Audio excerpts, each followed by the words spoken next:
Hello বন্ধুরা, আমি আবারও চলে এসেছি একটা নতুন ভিডিও নিয়ে। আজকের টপিক হলো মাঙ্গলিক। তো মাঙ্গলিক বিষয়টা কি সেইটা একটু আগে বলে দিই। এবার বলি মাঙ্গলিকটা কি। বিশেষ কিছু চার্টে মঙ্গলের বিশেষ এনার্জি থাকে, সাথে কি থাকে যে এই এনার্জিটার জন্য তারা কি করে, যে কোনো বিষয়ে তারা তর্ক করে, আর্গুমেন্ট করে এবং সে নিজেই বেস্ট, বাকিরা কিচ্ছু না, এইটা সে সবসময় মনে করে। আর এটাই হচ্ছে তার একমাত্র কারণ, যাতে সে অন্যদের সাথে তখন আর অ্যাডজাস্টমেন্টে পারে না, অ্যাডজাস্টমেন্ট করতেই পারে না।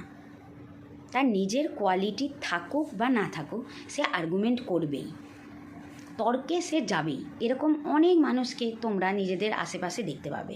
তখনই তোমরা বুঝে যাবে যে এদের মাঙ্গলিক দোষ আছে।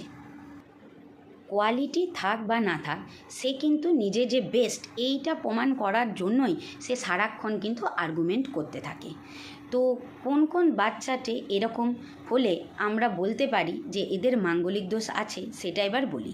প্রথম হচ্ছে লগ্নেই যদি মঙ্গল থাকে, এছাড়া যদি 4th house, 7th house, 8th house এবং 12th হাউস যদি মঙ্গল থাকে, তো সেই চার্টগুলোকে আমরা মাঙ্গলিক দোষ আছে বলে গণ্য করতে পারি।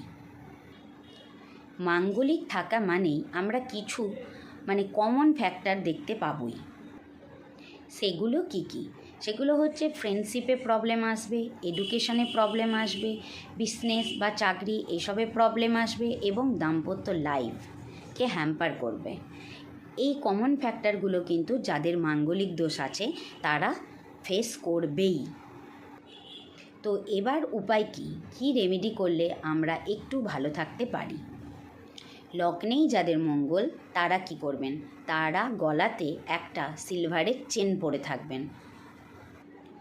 এবার 4th হাউসের মানুষরা কি করবেন, একটা মাটির ছোট ঘট কিনবেন, ঢাকনা দেওয়া, তাতে মধু ভরে এবং ঢাকনা লাগিয়ে বাড়ির বাইরে কোথাও পুঁতে দিয়ে আসবেন। এবার 7th হাউস মঙ্গল আমাদের কাছে একটা মাটির ছাগল পাওয়া যায় 4টে সেটের, সেইটা বাড়ির সাপেক্ষে সাউথ ওয়েস্টে রাখতে হবে। যদি কেউ এটা নিতে চাও, সে আমার সঙ্গে অবশ্যই যোগাযোগ করে নেবে। বাইরে থেকে কোথাও কিনলে এটা কিন্তু কোনো রেমেডি হিসেবে কাজ করবে না। 8th হাউস মঙ্গল যাদের বা মাঙ্গলিক দোষ যাদের আছে, তারা কোনো বিধবা মহিলাকে একটু মিষ্টি খাওয়াবেন, খাইয়ে তাকে পা ছুঁয়ে প্রণাম করবেন এবং তার কাছ থেকে আশীর্বাদ নেবেন।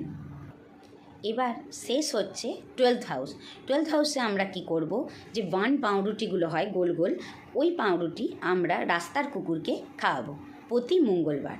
এই পুরো রেমেডিটা আমাদেরকে করতে হবে প্রতি মঙ্গলবার। নমস্কার, আমি আপনাদের অ্যাস্ট্রো ফ্রেন্ড তিশা সামন্ত। এইরকম ধরনের ইনফরমেশান ভিডিও যদি আপনাদের ভালো লেগে থাকে, তো অবশ্যই আমার চ্যানেলটাকে আপনারা সাবস্ক্রাইব করবেন, যাতে আপনাদের এরকম ধরনের ভিডিও পেতে কখনো কোনো অসুবিধা না হয়। ভালো থাকবেন, সুস্থ থাকবেন।